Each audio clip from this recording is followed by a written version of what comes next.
What is up guys, it's Ava and today I'm doing a highly requested video. You guys have asked for this video just a few times, just a couple. Currently here in my office, I have no makeup on and today the lighting was good in my office and I was just like, right now is the time. So F the makeup, we ain't gonna bother with that. We have a clean face. I feel like I'm gonna be touching my face a lot because this story is effed up. And we're just gonna dive right into this story. If you're new here, hi, my name's Ava and my house became, my life became haunted, started about 2 years ago.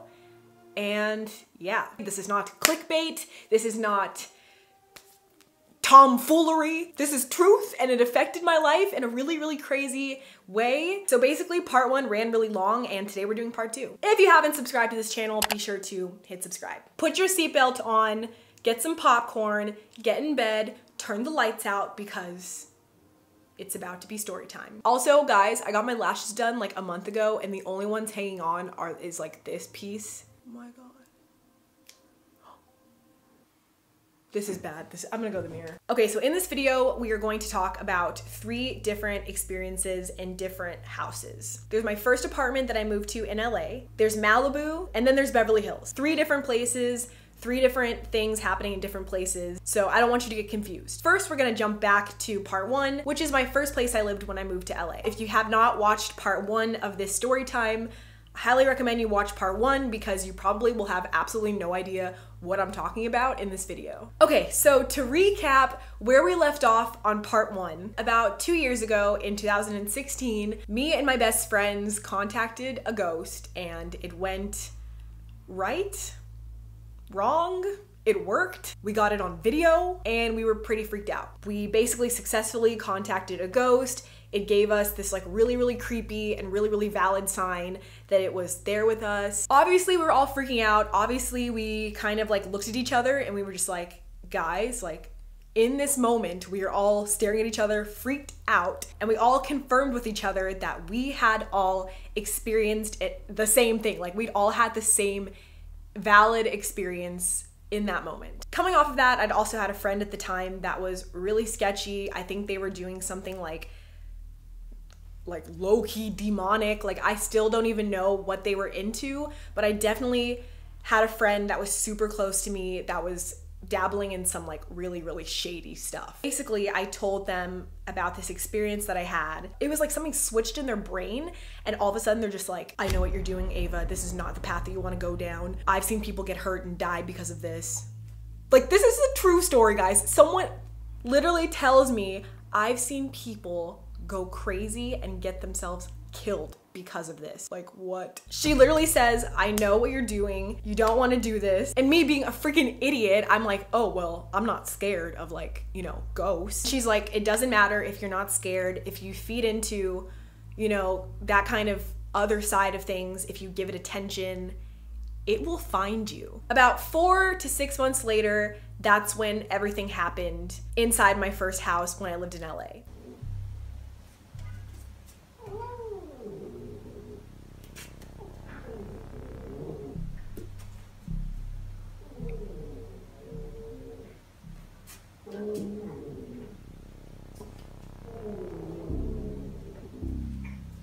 And all of that story is in part 1. So where we left off on part 1 was that I ended up moving out of that house and basically after Alex had told the ghost to stop bothering me, stop bothering us, this was not like the house to be in, everything stopped like completely, even though I was obviously like gonna be scared and literally traumatized, especially living alone there. Nothing happened. So I was feeling pretty good. I was like, okay, cool, awesome. Like I'm safe, it's over. I basically looked at the situation like, oh, okay, cool. Like if you just tell a ghost to go away, like it'll go away. Because in part 1, the medium literally told me on the phone, I was like, okay, I understand that this is happening. All I care about is how I get rid of this. He told me that I can't get rid of it. Once you expose yourself to that world, you'll always be seen by them. They'll always want something from you and whatever latched onto you like can hang around. Probably lived in Bellagio for like 6 more months after Alex had moved back to Australia and I lived the entire time alone. Was feeling pretty good, you know, nothing sketchy happening. Life is good. Life is on the up. Things are good. So now we're moving on to Malibu. At the time, I'd really wanted to live by the beach, and so I figured that I would find a place by the beach that wasn't too expensive and just, you know, see what it feels like to live by the beach. I think I leased it for only 8 months. I'd found a place and life was good. So, I found a place in Malibu where the rent was significantly cheaper than every other place in Malibu. The price was good. This house happened to be very creepy. Of course, I toured the house during the day, but it wasn't until I moved in that I realized this house was sketch city. If you wanted the worst things to happen to you in Malibu, like this would be the freaking house. Let me explain. First of all, to get to this place, you have to drive 2 miles up a one-way road. It's the last house up a 2-mile road on the beach, and there's only one way into this road, so literally to get to my house I'd have to drive 2 miles up a road every single day, morning and night. So if I ever needed help, like police, which I did have to call one night, took just a ridiculous amount of time. I meet the guy, like the landlord. Basically this house was like a 4-part condo, so there'd be like 2 units on top of each other, 2 units on top of each other, and then they'd be connected. This guy brings me into this shady condo on the beach. Let's see, if we're facing the water, I'd be living in the top right condo. To get to my beach bungalow condo, first there is a glass door that you have to surpass. The landlord tells me that the glass door automatically locks and that whenever I would leave the condo, I would have to obviously close the glass door so that nobody could, like, you know, break in. After I'd unlocked the glass door, I'd have to walk through a narrow concrete hallway. Cool, it's daytime, everything looks safe and cute. I can hear the ocean, there's seagulls. Piece of cake, show me the inside the house. I need to see the ocean. After I walk through my concrete open door, open air hallway, there'd be a brief section of outdoor patio space, you know, to sit in. If it's sunny, it'd be like a little deck. At the end of the patio space, after you've unlocked your glass door, walked through the concrete hallway that's outdoor, walked through the patio, I would have to unlock a metal gate, 2 separate keys. I get to open my metal gate and see the most creepiest, disgusting, out of a freaking like Blumhouse horror film, freaking disgusting Stanley Cooper staircase hallway. Guys, let me paint this image for you. So if I come home at 12 o'clock in the morning, this is what I unlock all my doors to. This hallway. I've never seen a creepier hallway in my life. Open up the metal gate and there is a carpeted royal blue, like gross 50s staircase. If anyone over the age of like 35 lived in this condo, they would literally trip and die on this staircase because it was so steep. So there's like this royal blue, like faded, just decrepit staircase that leads up to my condo because I was on floor 2.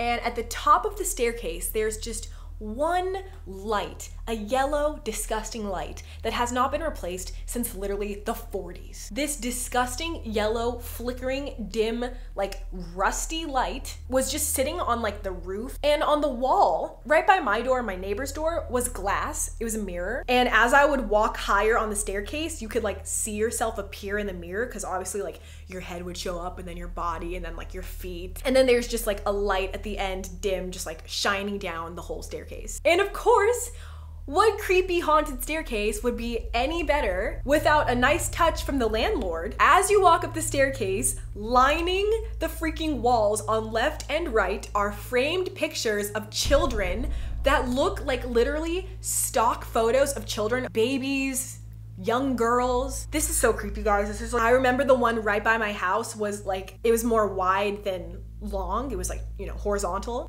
And it was this photo of 2 kids that were probably like, it was one girl that was like 3 and then like a baby boy. And they both had inner tubes on and they were like building sandcastles, and it was kind of like a colorful photo of 2 kids. And I would always see that photo when I entered my house because it was literally right by my front door. And I would always remember that photo being so creepy because number one, it definitely, I mean, maybe it was like the landlord's like nieces, I have no idea, but none of them looked Asian at all. They all looked extremely like almost like stock images. Definitely did not look like anyone's family at all. Just looked like a fake photo in a frame. Like, It just looked weird. This photo becomes important later in this story, so just remember the photo. So the first night in my Malibu house was honestly pretty scary. The vibe in this house definitely did not feel right. It did not feel welcoming. It felt very hostile for some reason. And I remember the first night that I stayed in Malibu, my mom helped me unpack. And I just remember the first night in that house, I was like, I really hope she doesn't go home because I'm pretty scared. Now, another creepy thing about this house was that I think I briefly mentioned it was the last house on the beach, and it was the last house down a 2-mile road. This road was a one-way road. It was like super small, very residential, had no sidewalks, barely any street lights. The whole setup was just like unsafe. Literally, there's movies like about this topic. The house at the end of the road. That was my house, okay? Once you get to the end of the road, which is my house, there's probably like a 1-mile beach span where there's no houses. It's just like the beach and the freeway. So when I open up my door, there's another door directly facing me. And these doors are not front doors. These doors are literally, these doors should be on bedroom doors, but they're the front doors of houses. Like it just, this whole situation is just, like this door behind me, this bathroom door, is a nicer and probably safer and more sturdily built door than my door in Malibu. Also, the door was like too short. So there was literally 2 inches of just, you could like look underneath my house and see. Also, the landlord then tells me my next door neighbor lives in Florida and that I would rarely ever see him. I don't think he told me anything about the person living underneath me. I think he said it was vacant. And then the person downstairs to the left, he said only comes on weekends. And they only came sometimes. And then the landlord tells me, do you have a problem with dogs? I'm like, no. The creepiest part is I lived there for like a solid 6 months. I had to break my lease early because this place just got too effed up. I never saw any dogs or people. I never saw my next door neighbor. No one lived underneath me. And I barely, I probably saw the people that lived downstairs to the left like 2 times. So you guys have to understand that I'm living in these conditions alone. I live in a 4-unit condo and they're all empty and I'm the only person in mine. So basically the first night my mom slept over and I was really scared, but obviously, you know, my mom was there, so I felt okay. Second night was the first night I had to sleep alone in this Malibu house. And that's when I realized how terrifying this house was. I remember the first night in this Malibu house, I'd been out doing some home shopping, came into the house, it was probably about 7 p.m. I remember walking into my door, walking up the creepy staircase, putting my shopping bags down, sitting on my couch and just, you know, taking it in, like this is my new house, okay? And the funny thing is, I actually got that house because it was only 1 bedroom and I thought that my last place that I lived, it was 2 bedrooms. I was like, you know what? It kind of scares me to know that there's just like all this space that I don't need. Things could be happening in other rooms that like, I just want 1 bedroom, a tiny place that I could see everything at all times. So I'm sitting on my couch and I'm just kind of like looking around like, oh yep, this is my house, you know, trying to enjoy Malibu. And the lights in the house were recessed lights and they start to flicker. Just 1 quick like flicker, kind of look up, I'm like, okay, this is a super old house. Obviously this freaks me out. You know, it freaked anyone out. But then I'm like, okay, you know, Ava, this is an old house. Let's just calm down. This house was built like in the 30s. But I remember when the lights flickered, I was struck with this vibe that was kind of like a welcome from something. And I know this sounds crazy, but I really did feel like as soon as I'd sat down on my couch and as soon as I'd had a minor thought that things would be better here, the lights do that. And I get this feeling in my heart that's like, okay, Ava,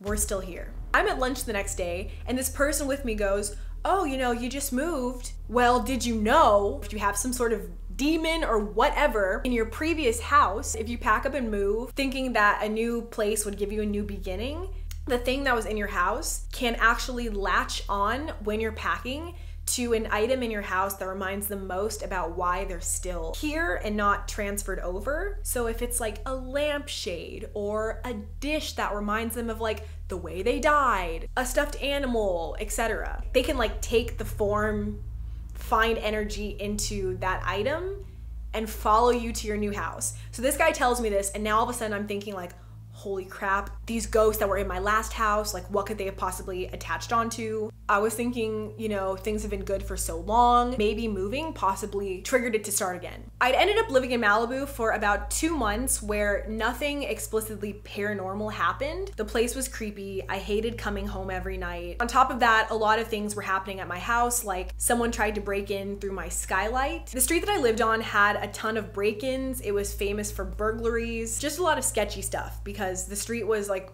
not monitored by anybody. I had people sleeping under my house, under the stilts, inside like the woodwork of the house. On my street, the power would go out at least once every 2 weeks. The year that I lived there, the wind was just so bad. So I'm living in this creepy place, the power is going off, but still nothing paranormal happened in this house as of yet, until one night. Okay. So around this time, I had started dating Adam. We'd basically been only on like 3 dates, but we were texting a lot and he'd seen the Malibu house. I hadn't told him anything about what happened in my old house, so he had absolutely no idea that I'd been through any of this. So at this point, I'd probably known Adam for like 2 weeks. And I remember this day was particularly a pretty windy day. The wind was really bad in Malibu. It got to some sketchy points where poles were falling, street lamps were breaking, glass was always everywhere because just everything was breaking. At this day, I left my house at 2 p.m. Now remember, nobody lives in my 4-part condo except for me. This day I went into town, I got dinner with the girls, went shopping, basically just did all the normal person stuff. Drove home at probably like 11 o'clock at night. Got into Malibu, started driving down the 2-mile road. I get to the end and I pull into my driveway. And the place that I lived at had 4 parking spaces. It had 2 on each side of this glass door. And also remember that the glass door is a self-locking door. So once this glass door is closed, it's locked. The only way to unlock it is with a literal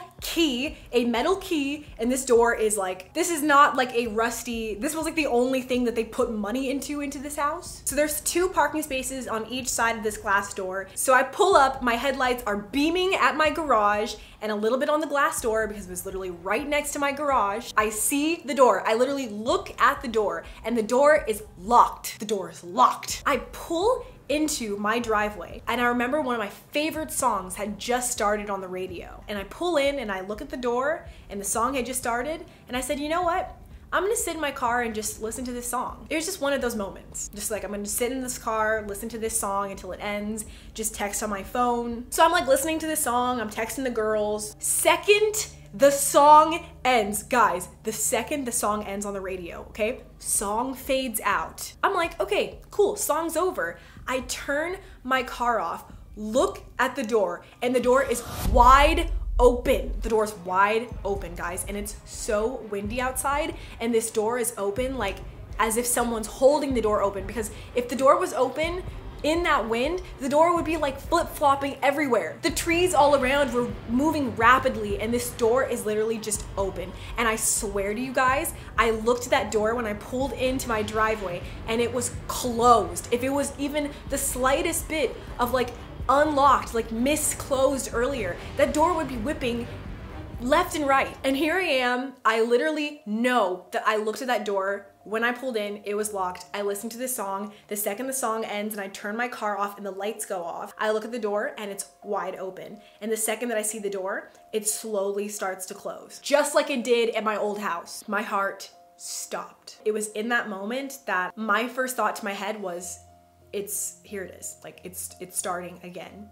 Right now. And I'm in my car and I debate texting the girls because I'm just like, no, you know, it was the wind, Ava. Remembering what that medium told me in my house, that if you feed into it, it only gets more energy. I told myself, Ava, no, it's the wind. You're being absolutely crazy. It's just the wind and you need to just like go into the house. Go to your house and do your work. And I told myself, I was like, Ava, you have a lot of work to do. You have a lot of editing to do. Just get into your house and like, this is all just in your head. Now I get out of my car and of course I have to unlock this door with my key because it's locked after it closes in front of my face. Unlock the door and I have to walk through that concrete hallway, and walking through that concrete hallway was the scariest I'd ever felt. Whatever world that is, that was the first experience that I didn't have like Alex or one of my girlfriends by my side. That was the first thing that I had to endure alone. I walked through the concrete hallway and all of a sudden the power just dips out. I'm freaking out. I'm like getting really riled up really quickly. I stumble to get my flashlight on my phone. I debate going into my car. I literally debate sleeping in my car that night because I didn't want to go into my house and have no power in my house. I literally, in that moment, I'm like, I'm gonna sleep in my car. Like I'm going to sleep in my car for sure. And as soon as I get this idea that I'm gonna sleep in my car and I'm actually like, okay, I'm gonna turn around, the lights come back on. So I turn my phone flashlight off and I unlock the metal gate. At this point, I'm so freaking scared. Like what are the chances that that door would do that and then the power goes off? So in this moment, I unlock my gate to lead me up to my creepy hallway to go to my door. At this point, I'm just like, oh my God, like I have so much editing to do tonight. I don't have time for this. I don't have time for this. That was pretty much like my main thought. And at this point, I'm starting to get like kind of angry because I'm starting to realize like this is happening again. This paranormal bull-s crap, something is messing with me. Like something is trying to make me scared tonight, and tonight is not the night. So now I'm kind of accepting, like I'm walking up my hallway, I'm getting my key out. I had my key ready because I was so scared. I needed to get inside my house like as quick as possible. And I'm walking up the stairs and I'm like, you know what, that was a ghost. And then the power went out. Like I'm just like cussing in my head at whatever is trying to bug me tonight. And I put my key into the hole to open my front door. I turn my key and the photo next to me that had been hanging on the wall the whole time I lived there of the two kids, the little girl and the little baby boy, guys, simultaneously as I turn the key to get into my house, this picture shifts on the wall. Guys, I'm not even kidding. My camera just shut off. No one's like, you know, like made anything in it. My camera literally just stopped recording and something fell in my closet. This picture on the wall literally shifts out of place. Seeing this happen right in front of my eyes, you have to realize this picture was like not even a foot away from me. And the second I turn the key, it just goes. In that moment, I'm so incredibly scared for honestly, my life. And this sounds super dramatic, but it was like one after the other. And at this point, I'm like, I need to get inside my house. I need to get inside my house and I need to call somebody and I need to tell somebody what's going on because things were escalating so quickly. At this point, it had been the front door, then it had been the power. Now it's this. At this point, I have literally nothing else to believe but like, what's next? What else am I gonna see? And like the next thing is probably going to be big. Whatever is doing this knows that I was angry at it for bugging me. Half of my brain is like, whatever's doing this sucks. And then the other half is like, no, nothing's happening. Everything's fine. Whatever was doing this to me was trying to say, no, this is real and I'm here. So I get inside my house. The second I walk through my front door, like my couch is literally, like I could touch it the second I walk through my door. So I walk through my door and I'm so scared to move throughout my house because I'm literally just waiting on what's next. Lock my front door and I sit right on my couch and I curl up into a ball. But I was just so scared, so I text the girls. And I remember Adam just responded to me and was like, you have stuff to do today, just ignore it, get your work done. And I'm like, you know what, you're right. I have a lot of editing to do. Like I need to just like chill. So I sat on my couch for what felt like forever because my laptop was on my bed in the back of the house. So I basically have to walk through my whole house just to get to my bed. And after what had happened in my hallway and leading up into getting inside my house, that just seemed like a haunted maze basically, but that was real. And so I basically sat on my couch for probably like an hour and a half. I think I put music on. I was just texting people. I was just trying to like, you know, chill. Just trying to chill. After a while, I gained enough courage to go and get my laptop and I was so scared, guys, like began editing back on my couch. My laptop's about to die and then right as it's about to die, my lights flicker again and I kind of look up and I'm like, okay, you know, like that's been happening. The lights flicker, I'm just like, okay, you know, like that's been happening. It's fine, you know, the lights flicker all the time. So at this house, I had a Sonos speaker in my living room and the house was small enough so that if I was in my bedroom, I could still hear music playing in my living room, but I didn't have a speaker inside my bedroom, but that was fine because I could hear it in the living room. So I had music playing in my living room when I was editing. The lights flicker, my laptop's about to die. That just freaked me out, so I was like, I have to get to my charger before it dies. So I end up relocating my edit session into my bedroom and I end up editing on my bed. Now I'm editing in my bed, and when I say I'm editing in my bed, I'm like literally under the covers, like ready to go to sleep at any second because I'm just so scared. I'm like, Once I'm in my bed, I'm not leaving. I'm editing in my bed and I'm like listening to music, playing in my living room so I can still hear it, but it's kind of faint. Editing, editing, editing. As I'm so tuned into the music playing in the living room, I start to hear some sort of beat to the music coming from my closet to the left of me. It was faint enough to where I'm just like feeling the beat of the music, and editing, I'm just like in my own head. I'm kind of like not forgetting about what happened like 2 hours prior, but I'm like feeling more comfortable inside my own house. I'm thinking that it's over. So I'm listening to my music, jamming out, and I start to hear kind of a bass, like a beat, just basically like the beats to the music coming from inside my closet. And I'm editing, and then all of a sudden I kind of realize, like, wait a second, why are there beats coming? Why am I hearing like some sort of additional noise to the left of me? And I tune in my ears to my closet and I look at it, and it sounds like someone's either tapping their foot or like thumping their foot to the beat of the song. And at this point, it's pretty obvious that something is like, it's like a foot tapping to a song, like, but like on tune with the song, like as if they're enjoying the music, which is really sickening to think about. And I look up at the closet for a while and I just listen to and I'm like, okay, this is it. This is what they're doing to make me notice them again. They don't like that I'm ignoring them and that I'm moving on. So now they're trying to make me tune in to them making a beat in my closet so I can go like maybe look in my closet. Now, I'm not an idiot. I watch enough. Well, I don't anymore. I stopped watching any scary movies. I haven't watched a single scary movie since this happened to me, since it started. And that's the truth. Like, I can't even watch them because it's too real. But the scary movies that I've watched previously, I know that if something starts messing with you, you do not lean into it. You do not give it attention. You do not go look in your closet if something's like, this, whatever just fell in my closet.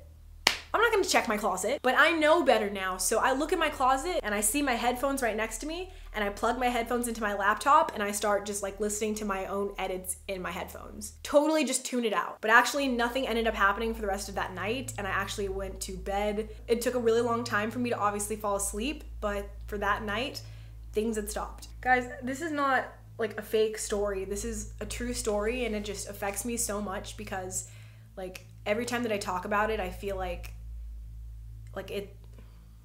I really do feel like it's over now, but the fact that it just keeps coming back every time that I move into a new place just doesn't feel good. And there's a whole other story that gets even more like effed up in the house that was in Beverly Hills.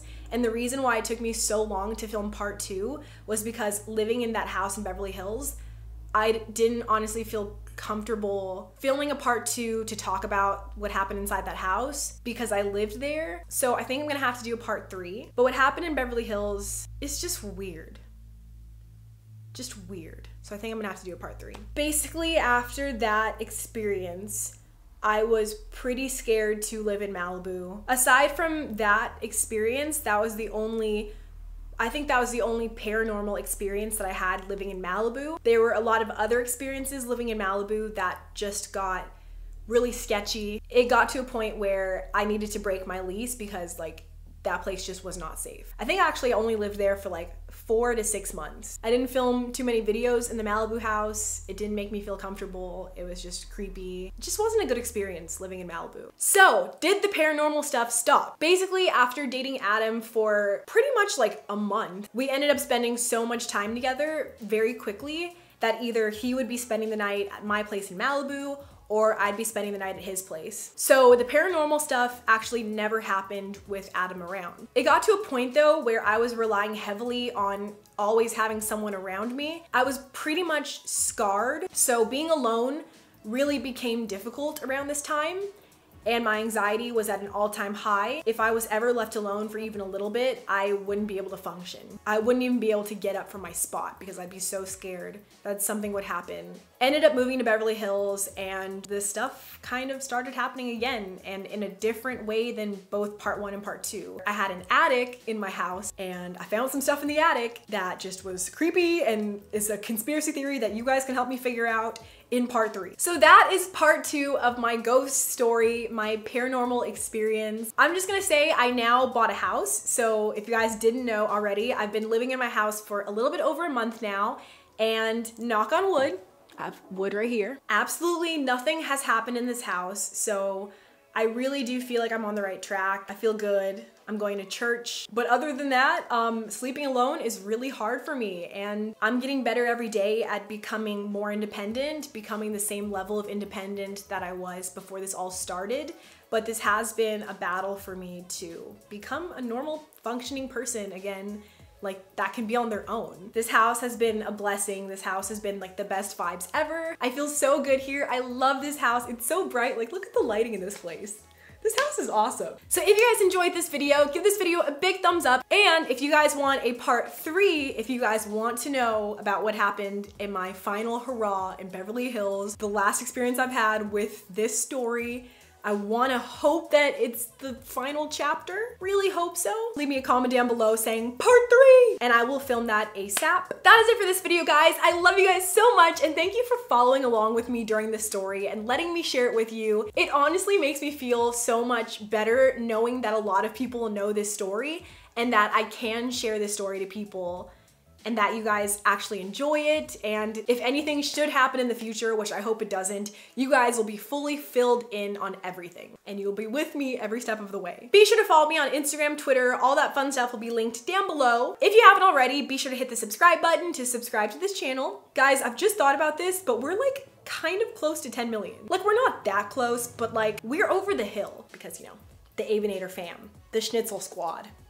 We need that diamond play button. And I love you guys, and I'll see you guys next week. Bye, guys. Stay out of trouble.